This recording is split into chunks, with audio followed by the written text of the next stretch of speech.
All right, we are recording on Juneteenth Day. Today is a holiday in the United States. Hello, hello, cultural legacy builders. I am Kathy Cross Reese, your host, your moderator, and I am so glad to see you today. Now, today is Juneteenth Day for those of you who are in the United States, who know that this is officially a federal holiday.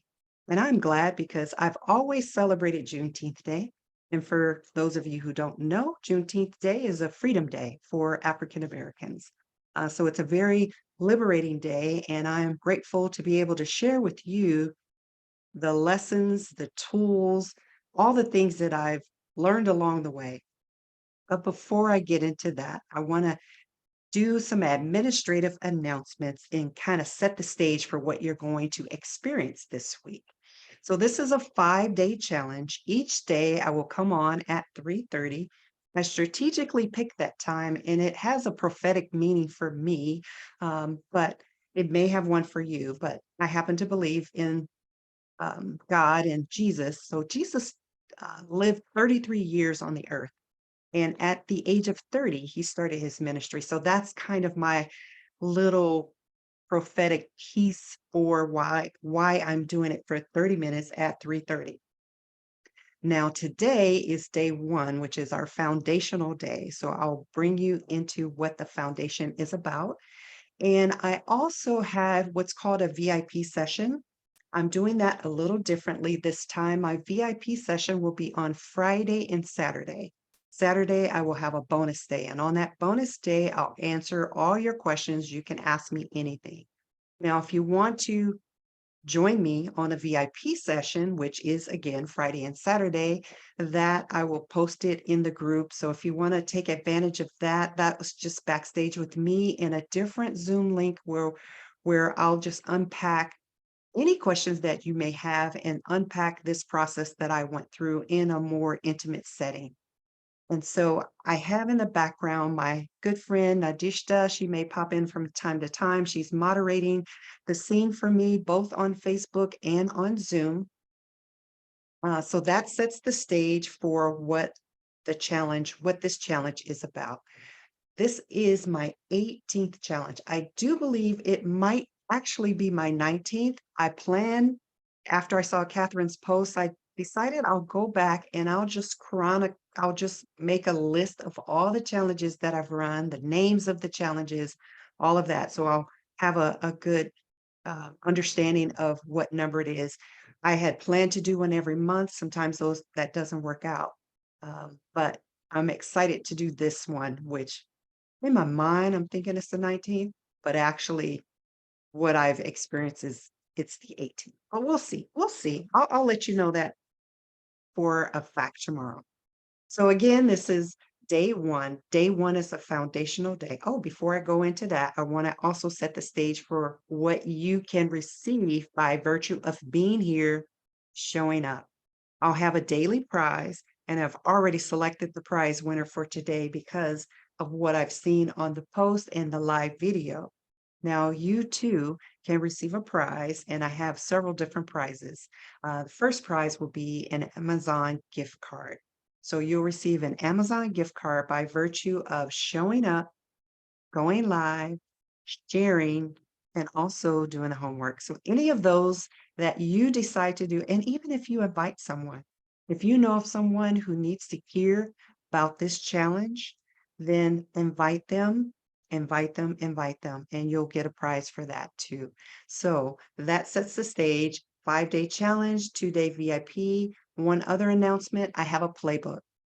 The playbook is a longer version of what I've experienced in this process of building this legacy.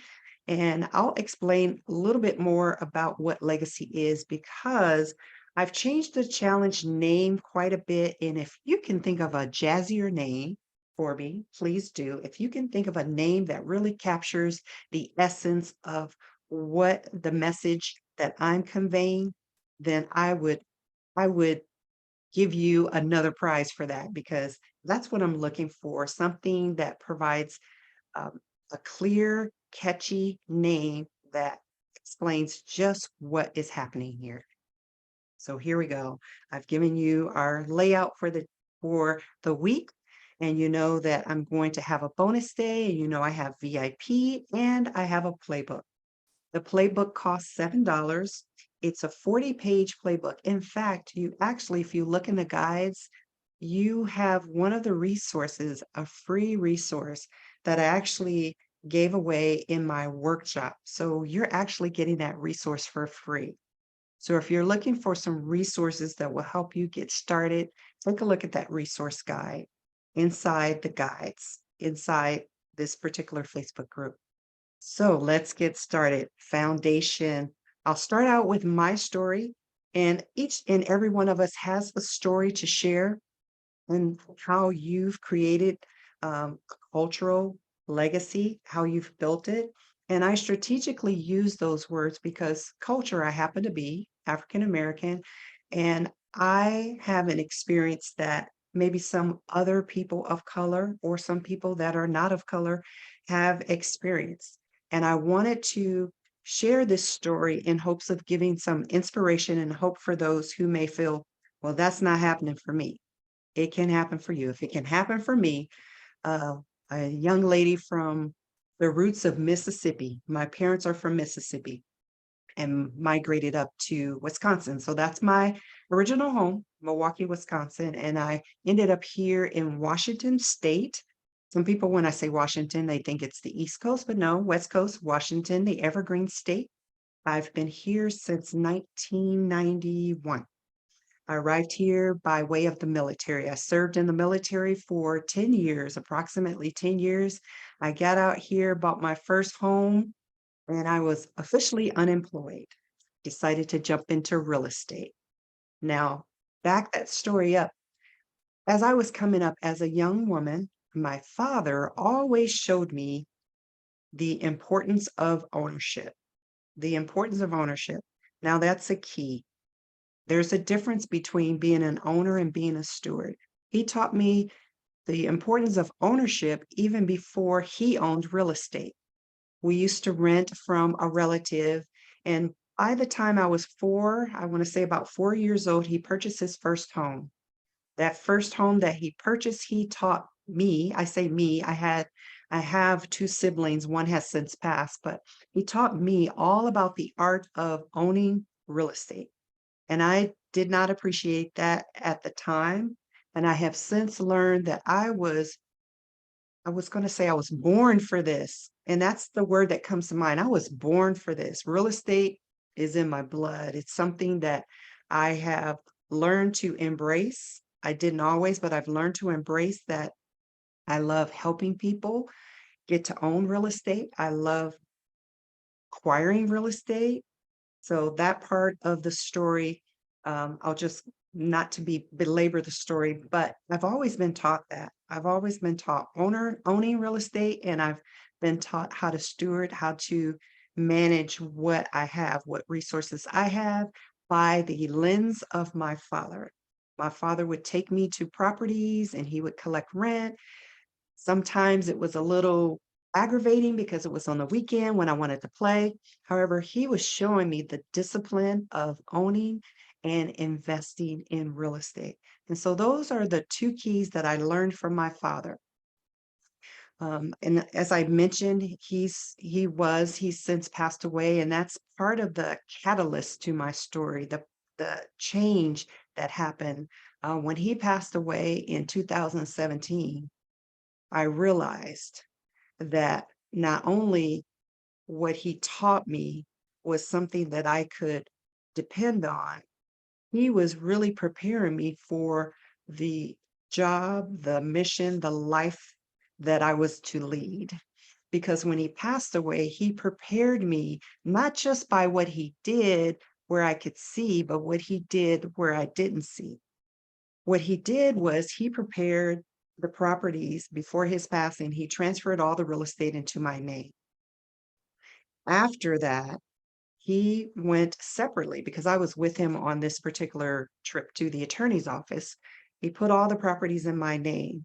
And then, unbeknownst to me, he actually went back and he created, with the help of the attorney, a death deed, which I didn't know anything about. Even practicing real estate for almost 30 years, I didn't know what that was. He prepared a death deed, which in essence was, it stated upon his passing, I would acquire his home after it passed on to my mother. So the sequence went, after he passed, it went to my mother and then it immediately went to me. He said when he transferred the original properties that he wanted me to make sure that I took care of my mother. Well, fast forward, my mother lives with me. She's lived with me since 2017. And I think he would say I'm doing a pretty good job. Sometimes I wonder if I'm doing a good job or not. And because my mother's gone through a lot of struggles, a lot of challenges, between fractures, dementia, all those sort of things that happen, unfortunately, as we get older. Now, I say this story, this is my story. You have your own story. Fast forward, I decided after he passed away that I would start acquiring more properties. I had at one time acquired up to 15 properties, 15 units, but I will publicly say I didn't do a good job. I did not do a good job. I was very aware of acquiring assets. I just wasn't a good steward. So I have lost property. I have acquired property from people who have lost it. So I've seen all ends of the spectrum, all ends of the spectrum. Only thing I hadn't experienced is bankruptcy, but I've experienced foreclosure. I've experienced short sales personally. I experienced the hard side and I've experienced the sweet side. I've experienced the side where I acquire assets at from banks for very low properties and I turn around and I flip them. So I've experienced all of that. And I say that because each and every one of us can either start from the rear, which means you have someone in your lineage who's already prepared the way, like my father started this process. He basically handed me real estate. And I think I've done a good job with his assets that he's transferred into my name. I better believe I am. I know I am. I'll just say that. I know I'm confident that I am. And my brother, who is still living, helps me with that. He manages the upkeep and maintenance, and I manage the income and the tax consequences and all of those pieces right there. I pay, he gets to, I say I pay, he plays, but he doesn't really play. He works hard. So we work at that. And my sister, who passed away the year after my father passed away, I wanted to make sure that her children were able to be part of the legacy that my father and mother created. So I opened a trust. Now, I did hear Catherine say in her live video that she established a trust. And one of her questions was getting prepared in the process. And I did answer part of that, which she sort of answered herself. When you establish a trust, you have to put something in it. So there's either assets that are already existing, like a parent's home, parents' belongings, parents' valuables, whatever that is, goes in the trust. It could be vehicles, it could be anything of value. It can go in the trust. Now you can add to the trust. The trust that I actually opened two trusts, real estate trusts, one for my father and mother's side of the family, meaning my siblings, my living siblings and their children, or my deceased sister's children. So all of the family is in the trust. And then I opened one for my immediate family because we're acquiring property here in Washington State and the trust in the other state, I'm acquiring property in Wisconsin. So I know that's a long bridge to a story, but it's important because you have a story. The legacy that you have, you can build now. Let's say you don't have any real estate. Let's say your parents don't own real estate. Maybe you come from a renter lineage. Well, you can start now to build that legacy by acquiring real estate yourself through owning real estate. Now, what if there's other assets. What if you don't have children? I've heard those questions. Well, when you think about legacy, when I think about legacy, when I use the word legacy, I'm thinking about what you're leaving behind. And I do believe the Bible says that a good man leaves an inheritance for his children's children. So the property and the real estate that I'm acquiring is not for my children. I'm helping them acquire real estate themselves, but I'm acquiring property for their children's children. Now, what if you don't have children? You may have a cause, you may have a movement, something that is near and dear to you. That's where you can leave that legacy. There are people who leave large sums of money to causes, to issues that are near and dear to their heart. I was thinking of one, I can't think of the name of it now. Some rich person might decide to leave their money in the name of their dog, where their dog gets to live out the rest of their life, and then the rest of the money goes to the Humane Society or something like that. So when I think of legacy, and as I use the word legacy in this particular challenge, I'm thinking about what you are leaving behind. Well, in order to leave something behind, you have to start with the foundation. What have you established? In the words of a mentor, Pedro and Suzette Adeo, what's in your hands? What do you have right now? Write it down. What are the assets that you have, whether it's real estate, whether it's vehicles, whether it's jewelry, coins, whatever collectibles, fine collectibles, whatever it is that you have, you need to take an inventory of what you have because that's what you have to build upon. And you might have received an advance by having parents like I had and have, parents who were willing to not only share things with you as they acquired real estate, as they acquired investments. You may have parents that maybe have it, but they haven't let it go. They've decided to hold on to it. And you're looking at, well, how do I transition that into something that would benefit the rest of the family? Now, in the case, my particular case, my father knew that I was trustworthy. He knew that I would make sure my brother and sister would be compensated by the assets, whether it's the rental income or whether it's through the sale. But I knew he told me before he passed never to sell any of those assets. And I asked him, well, why not sell them? Why not get the money and just use that money for other things? He says, because do the math. And my father was a high school graduate, but my mother, who only went to the eighth grade, was the one that did and does numbers. She's a very smart person, but she was not able to complete school because in Mississippi they worked on a farm. Long story, but he said, for example, and always thought of this when I think of selling any of my property, any of the assets. He says, how much can you sell it for? And I would give him a number. I said, oh, I can sell that asset for 100,000. He says, okay. How much rent?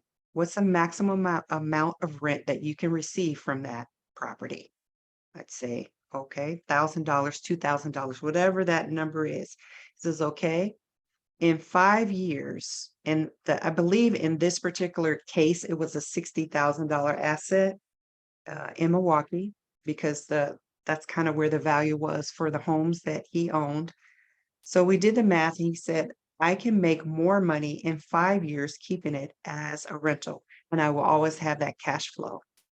So that story has always stayed with me that I would have the cash flow from that asset. Now, what is your story? I did hear the story that was shared, a short story on Catherine, where she was saying that when her father passed away, there was maybe some uneasiness about who's going to get the money. Now, I have a suggestion. I'm fortunate that I have a good relationship with had a good relationship with my sister before she passed, and have a good relationship with my brother. I think sitting down, having a family meeting is where these things start. It's really that foundation, setting the ground rules, just like you would if you were about to get into a a big event or you were about to take an exam, you sit down and you lay everything out and you count the costs. Okay, I've already taken inventory. We have, I'll just say a number, we have $1 million worth in assets and we have 10 people. Now, do we want to split it amongst these 10 people equally, or do we want to keep this asset in the trust and continue to reap the benefits of the income that it produces? There are a myriad of ways to handle that, but it starts with having that meeting where you discuss what's the best course of action. So that would be my suggestion for that question that was asked. And then tomorrow we'll talk more about the second step. So today, the first step is just the foundation. I'm laying a foundation for what it takes to become a cultural legacy builder. Now, I use the word cultural because I want to know where I came from. I actually took ancestry DNA and I looked back and I traced my mother's roots and I'm working on my brother tracing my father's roots because of the male female lineage with ancestry DNA or whichever DNA method you choose. It follows the maternal or the paternal, and it works better if there's a male tracking a male and female tracking a female, if that makes sense. So cultural, I use that because as I said, I wanted to know where I'm from. So I actually took the ancestry DNA and I help organize family reunions. And I think it's important to know where you come from, to know who you're related to. And who knows, you might be related to someone um, that has a lot of money. Who knows? But that wasn't the intent of knowing who who I am and where I came from. So I want to challenge you on your own, to take a deep dive into where you come from.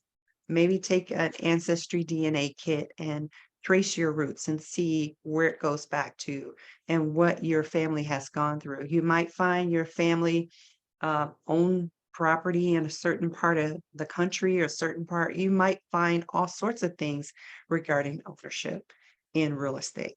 So that foundational piece is so important because once you know what you have, then you can build upon that.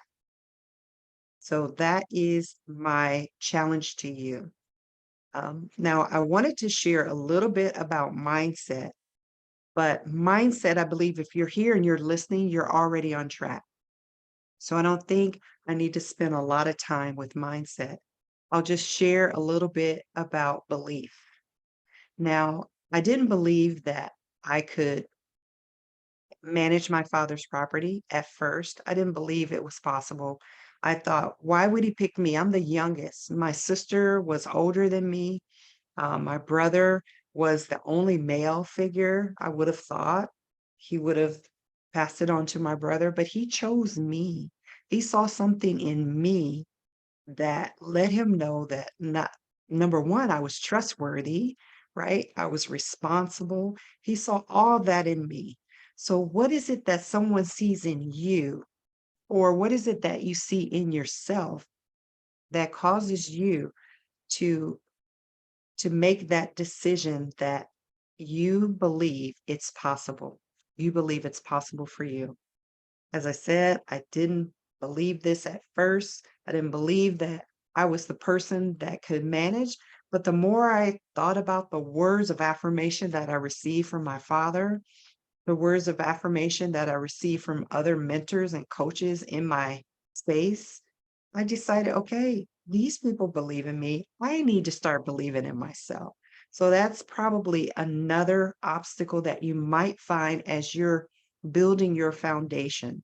Because if we look at foundation from a building perspective, when you're building a house, if the foundation isn't strong, if it isn't firm and secure, if it's got cracks, then over time, it's going to cause a shift in the house. If you have a crack in the foundation, have you ever seen in houses where you see the drywall, those big cracks, or even a small crack? That comes from the foundation.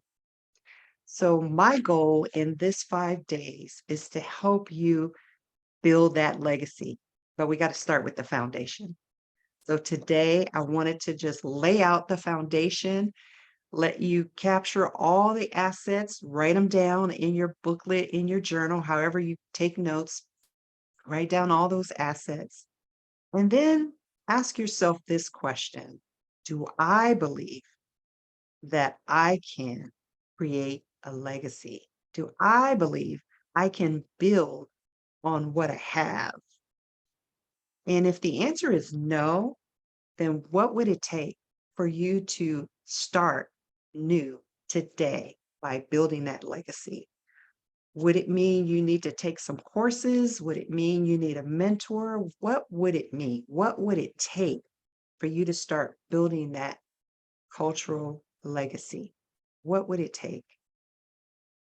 First, you need to know who you are, right? Where you come from, all your assets, all those sorts of things. So it's almost as if I'm talking about um, planning, like pre-planning, burial planning. Well, all of that's included. All of that's part of the process. And I'll share one other story that I didn't think had significance, but it does. I recently lost a business partner's spouse. He was actually a business partner as well because they were married. We were all part of the same business, and he recently passed away. And then I had a client a couple of weeks ago, their husband passed away.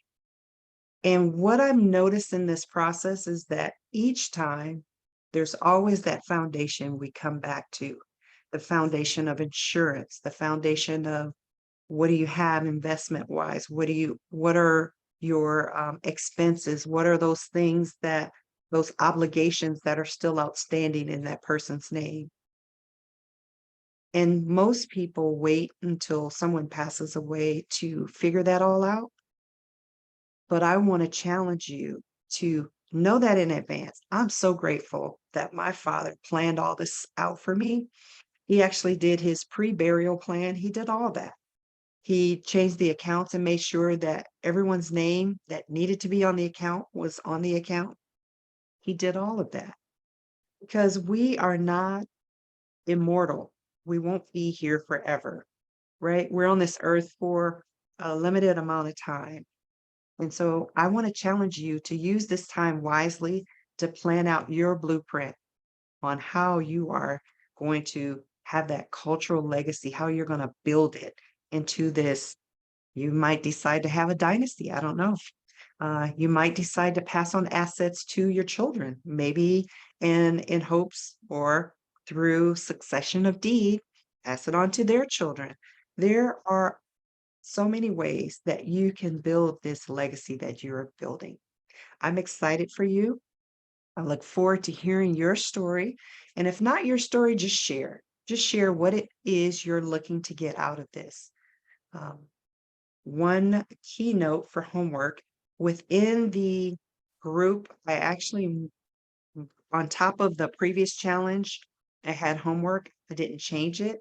So today's homework, besides going live, is to write out your name because we're talking about a foundation, right? Write out your name, the letters in your name, and tell me what those letters represent. My name is actually Catherine, but I go by Kathy, so I use Kathy. So Kathy, and uh, I'm doing this spontaneously because I've written this out before, but each time I come up with new words.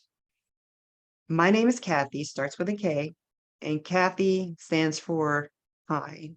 When I look up the origins of my name, it talks about pure and all these sort of characteristics. So I use that and I name my children, all of my children have K in their name, some variation of my name, like Karen, Karina, Chloe, they have some variation of my name. So I use that. So I'm kind. And then the A, I'm authentic. What you see is what you get. I'm very authentic. And so when you see me in one place and you see me in another place, I'm the same. I'm not a leopard. I don't change my spots. I'm very authentic. And then T, I have, well, I was going to say tenacity. I said that before, but I'm resonating today with truth. I I speak the truth. I don't like I don't like to be around liars. I it just doesn't suit me well. So I speak the truth. So you will hear the truth from me. Sometimes people don't like when I share the truth, but I do share the truth. I'm working on sharing the truth in love. Okay, so that's T. And then H, I'm honest. I'm very honest. That kind of goes along with truth. And then Y, I'm youthful. I'm very youthful. I'm 60 this year. So I turned 60 this year. And if I don't say it myself, people have said it. I don't look like I'm 60. So I received that. Now we've hit the 30-minute mark, and I want to take this time to just thank you for being here, for listening, for taking up the button to just click. So if you listen to this on the replay, what I'd like you to do is to put in the Facebook feed hashtag replay. Do me a favor, hashtag replay. And then after you've listened, give me some feedback. Let me know what you'd like to hear more of. Knowing tomorrow we're building upon this foundation. And ultimately, at the end, we're going to have our whole plan laid out. But you got to start with the foundation. So do your homework, collect your assets, write them down in your folder, go live on Facebook, be brave. This is a private Facebook group. And then I want you to tell me your name. You could do that while you're live. Tell me your name and what your name stands for. Be spontaneous with it. Okay. Who are you? I'd like to know. All right. Share with me. All right. I will see you tomorrow. So good. This is Kathy Cross Reese signing out, and I will see you tomorrow. Bye.